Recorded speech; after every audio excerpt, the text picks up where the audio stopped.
The unexpected encounter. The vast emptiness of space stretched before Lena Voros like an infinite canvas of darkness, punctuated by distant starlight. Her compact survey vessel, the Horizon Tracer, hummed softly as it navigated through an uncharted sector of the Orient frontier. Standard mapping protocols dictated careful scanning of every celestial anomaly, but today felt different. Lena adjusted her neural interface, the holographic display flickering with intricate star charts and spectral analysis readings. Her fingers, long and nimble from years of precise scientific work, danced across the quantum navigation panel. Something was unusual about this sector. Subtle energy fluctuations that defied standard quantum signatures. A sudden alarm pierced the ship's ambient silence.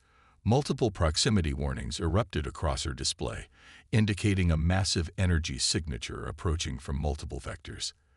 This was no ordinary celestial phenomenon. "Scanning," she muttered, her voice calm despite the unexpected intrusion.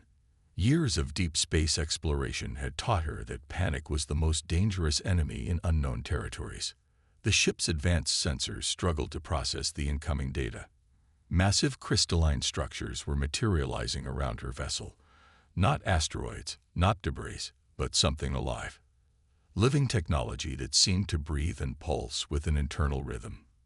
Before she could initiate evasive maneuvers, a massive crystalline form emerged directly in her path. Towering at least 12 meters tall, the entity resembled a humanoid figure composed of interconnected translucent crystal structures. Bioluminescent patterns danced across its surface, creating mesmerizing geometric patterns that seemed to pulse with intelligence. Lena's training kicked in. First contact protocols demanded minimal provocation, maximum observation. She activated the ship's universal translation matrix, hoping to establish some form of communication. "Unidentified entity," she transmitted, her voice steady. "This is Lena Voros, independent cartographer. I mean no intrusion." The crystalline being remained motionless for several moments. Then, with a movement that defied the laws of physics as Lena understood them, it began to interface directly with her ship's systems, not through traditional communication channels, but through a quantum entanglement that seemed to bypass conventional technological barriers. Fragments of information began flooding her neural interface. Images, sensations, mathematical sequences that spoke of a civilization far beyond human comprehension. The Krellnar, as her rapidly translating systems identified them, were not just a species, but a living technological ecosystem. A sudden violent shudder rocked the Horizon Tracer. Multiple system failures cascaded through her ship's infrastructure. Something was draining her vessel's energy, but not in a destructive manner. It felt more like integration. Lena's hands moved instinctively, trying to maintain control. But each attempt was gently, yet firmly, redirected by the crystalline entity's quantum interference. "Do not resist." A telepathic communication emerged, not in words, but in pure conceptual understanding. Preservation protocol initiated. Before she could comprehend the full meaning, a massive crystalline tendril extended toward her ship's primary hull.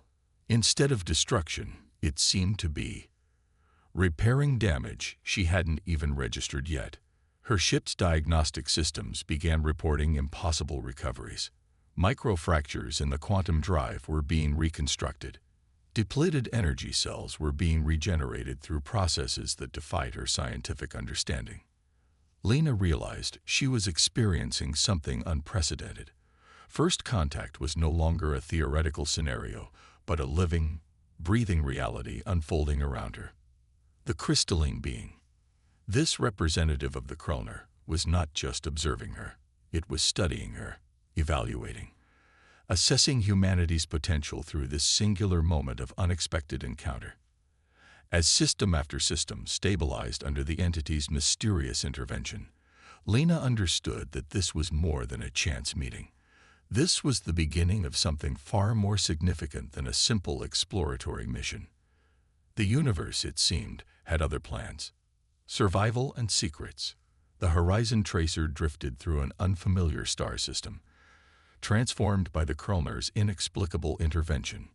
Lena Voros sat in her recalibrated navigation chair, her mind still processing the extraordinary events of the past solar cycle.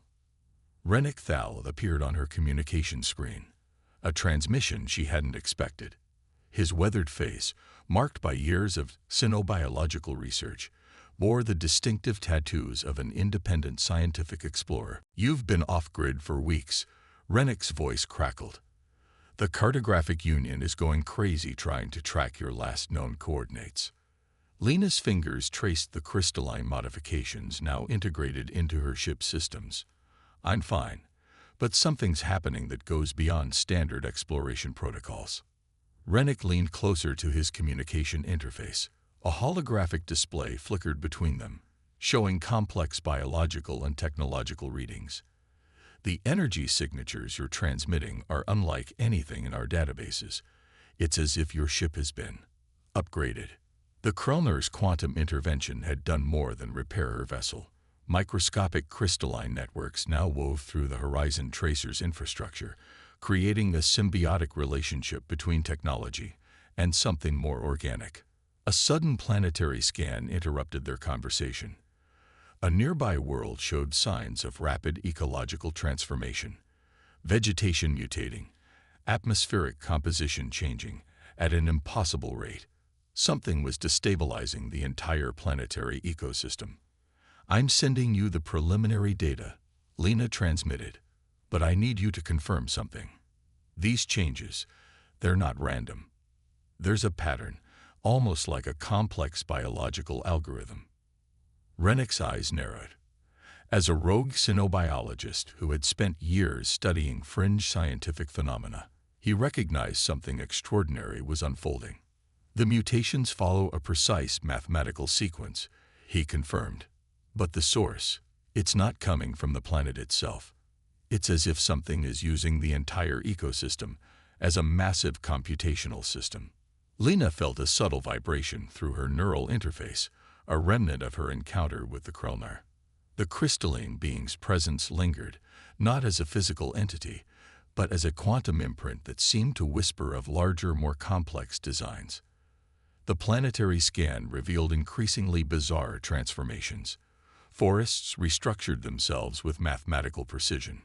Rock formations realigned, creating intricate geometric patterns visible from orbital perspective.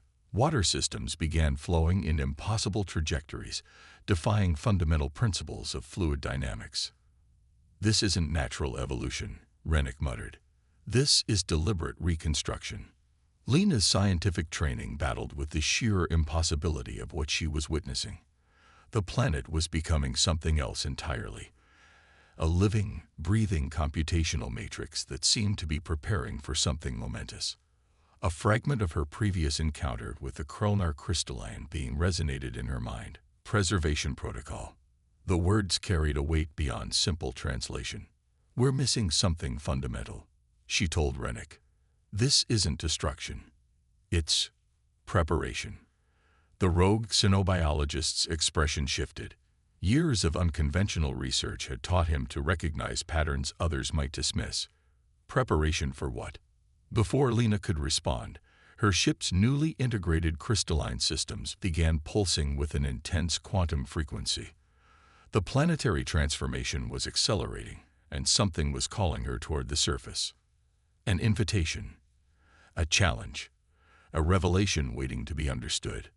The universe, once again, was about to reveal another layer of its infinite complexity. The quantum convergence. The descent to the planet's surface was anything but conventional. Lena's modified Horizon Tracer responded to quantum frequencies that defied standard navigation protocols. Crystalline networks pulsed beneath the ship's hull, guiding her trajectory with an intelligence that seemed almost sentient. Rennick's voice crackled through the communication system.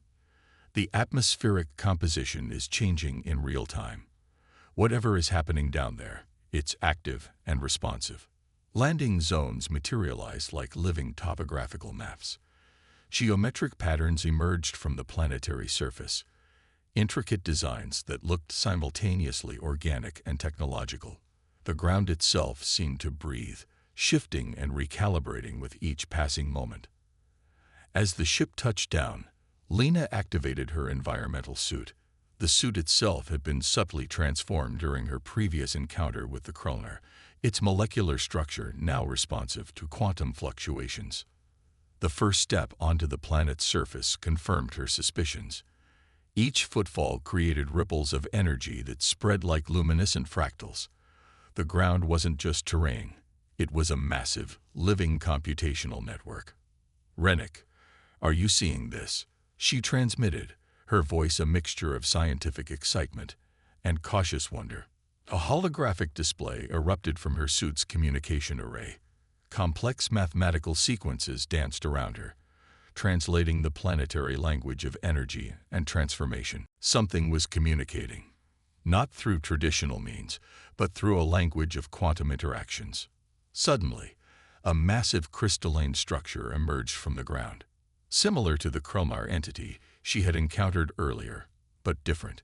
This was more like a planetary communication node, a living network of information and energy. The structure began to pulse, sending waves of information that resonated directly with Lena's neural interface. Fragments of understanding flooded her consciousness. Ecosystem recalibration, genetic memory preservation, quantum adaptive response. "It's a preservation system," she whispered, understanding dawning. "The entire planet is a massive biological computer designed to preserve and adapt." Rennick's voice carried a note of excitement. "The mutations we've observed, they're not random. They're a response to some kind of impending threat. The planet is preparing itself." The crystalline structure continued to pulse. More information emerged. Fragmented images of cosmic events, planetary extinctions, complex evolutionary algorithms that spanned millennia. A message began to form, not in words, but in pure conceptual understanding. Something was coming, something that threatened not just this planet, but potentially entire star systems. The quantum communication intensified. Lena felt her consciousness expanding, merging with the planetary network. Billions of years of evolutionary data, cosmic migrations, species adaptations, all flowing through her neural pathways. "We're more than just observers," the planetary network seemed to communicate. "We are participants in a cosmic preservation protocol." Rennick's voice broke through her expanded consciousness. "Lena, your vital signs are going off the charts. What's happening?" But Lena was beyond traditional communication. She was becoming part of something far larger, a living, breathing cosmic intelligence that sought to understand, preserve, and potentially save entire ecosystems from an unknown threat. The quantum convergence had begun. Technological symbiosis. The planetary communication network continued to pulse with intense quantum energy. Lena found herself suspended between multiple states of consciousness, part human, part integrated system, bridging the gap between organic intelligence and technological adaptation. Rennick's voice continued to anchor her to reality. "Your neural mapping is showing unprecedented levels of quantum entanglement.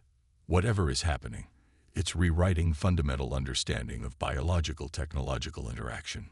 Emerging from the crystalline communication node, Lena began to comprehend the broader context. The planet was more than a mere defensive system. It was a living archive, a repository of cosmic knowledge designed to protect against a threat so massive it defied conventional understanding. Fragmented images cascaded through her consciousness. Massive energy storms consuming entire star systems. Civilizations reduced to quantum echoes. A cosmic migration of unprecedented scale. "We are the guardians," the planetary network communicated.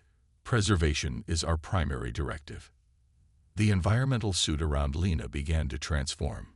Microscopic crystalline networks integrated with her biological systems, creating an adaptive interface that merged human physiology with advanced technological capabilities. Rennick monitored from a remote station, his cynobiological expertise pushing the boundaries of scientific observation. "The technological integration is happening in real time. Your biological systems are being enhanced, not replaced." Adaptive defense mechanisms began to manifest. Lena could now perceive quantum fluctuations invisible to standard sensory systems. Her neural pathways expanded, creating multiple simultaneous processing channels. A holographic display erupted around her, revealing complex defense strategies. The planetary network was preparing a multi-layered response to an incoming cosmic threat, a defensive system that combined biological resilience with technological precision. The threat approaches, the network communicated. Collaborative defense protocol initiated. Crystalline structures began emerging across the planetary surface. They were not weapons in the traditional sense, but adaptive communication nodes designed to create a massive, interconnected defensive matrix. Rennick's analysis confirmed the extraordinary nature of the system. It's a living technological organism. Each node can reconfigure itself instantaneously, creating dynamic defense mechanisms that adapt faster than any known technological system. Lena felt her consciousness expanding. She was no longer just an observer or even a participant. She was becoming a critical node in this massive preservation network. The planetary system began transferring specialized knowledge directly into her neural pathways. Cosmic migration strategies, evolutionary preservation techniques, quantum communication protocols that transcended traditional understanding of information transfer. Humanity represents a critical variable. The network communicated. Adaptive, unpredictable, potentially crucial to survival. Technological tendrils extended from the crystalline structures, creating intricate connection points with Lena's enhanced environmental suit. Each connection represented a transfer of knowledge, a sharing of capabilities that blurred the line between biological and technological intelligence. Rennick's voice carried a mixture of excitement and scientific caution. The level of integration is beyond anything we've ever conceived. You're becoming a living interface between human potential and advanced technological systems. The planetary network pulsed with anticipation. The cosmic threat was drawing closer, and humanity, through Lena, was about to play a role far more significant than anyone could have imagined. Technological symbiosis was no longer a theoretical concept. It was becoming a reality. Transcendence. The final moments of preparation crackled with intense quantum energy. Lena had become more than just a human observer. She was now a critical interface between planetary defense and cosmic survival. Rennick's communication became increasingly fragmented as the planetary network's quantum field intensified. The incoming threat is unlike anything in our historical databases, he transmitted. Multiple star systems have already been consumed by these energy signatures. The crystalline structures surrounding Lena began to pulse with a rhythm that transcended traditional understanding of technology. They were no longer static defensive systems, but living, adaptive networks that could reconfigure themselves instantaneously. Fragments of the cosmic threat became visible. Massive energy storms that devoured entire planetary systems, consuming matter and energy with horrifying efficiency. These were not simple astronomical events, but intelligent destructive entities that seemed to target complex living systems. Preservation protocol at maximum capacity. The planetary network communicated, its consciousness now fully integrated with Lena's enhanced neural pathways. The defense mechanism began to take shape, not as a traditional weapon, but as a complex quantum barrier that could absorb, redirect, and ultimately neutralize the incoming cosmic threat. Each crystalline node became a critical point of a massive, living defensive matrix. Rennick's final transmission carried a mixture of scientific wonder and profound respect. You're not just defending a planet. You're protecting the very concept of complex life in this sector of the universe. The cosmic threat approached. Massive energy signatures began to tear apart the fabric of space-time around the planetary system. But instead of destruction, something extraordinary happened. Lena's integrated consciousness began to resonate with the planetary network. Her human adaptability, the very quality the network had identified as crucial, became the key to an unprecedented defense strategy. The crystalline structures began to pulse with a rhythm that matched both human biological patterns and quantum communication frequencies. They were creating a living shield, a barrier that could absorb and redirect the cosmic threat's destructive energy. Moments stretched into eternity. The incoming energy storm crashed against the planetary defense network. But instead of simple resistance, something more complex occurred. The network began to communicate with the threat, to understand its fundamental nature. "We are not your enemy," the planetary network communicated. "We are preservation. We are adaptation." The cosmic threat hesitated. For the first time in its destructive journey, it encountered a system that could not be simply consumed or destroyed. Lina felt her consciousness expanding. She was simultaneously herself and something far more, a bridge between human potential and cosmic intelligence. The planetary network had chosen her as its primary interface, its point of connection with a species known for its remarkable adaptability. Slowly, the energy storm began to dissipate, not through violent destruction, but through a process of communication and understanding. The threat was being transformed, its destructive energy redirected into a more constructive pattern. "Collaboration is survival," the network communicated. A message that transcended species, technology, and cosmic boundaries. As the final quantum interactions settled, a new understanding emerged. Humanity was no longer just an isolated species on a small planet. They were potential guardians, adaptive interfaces in a much larger cosmic ecosystem. Rennick's final transmission came through. "We're going to need to rewrite everything we know about cosmic interactions." Lina smiled. The universe had just revealed another of its infinite layers of complexity, and humanity had passed its first true test of cosmic survival.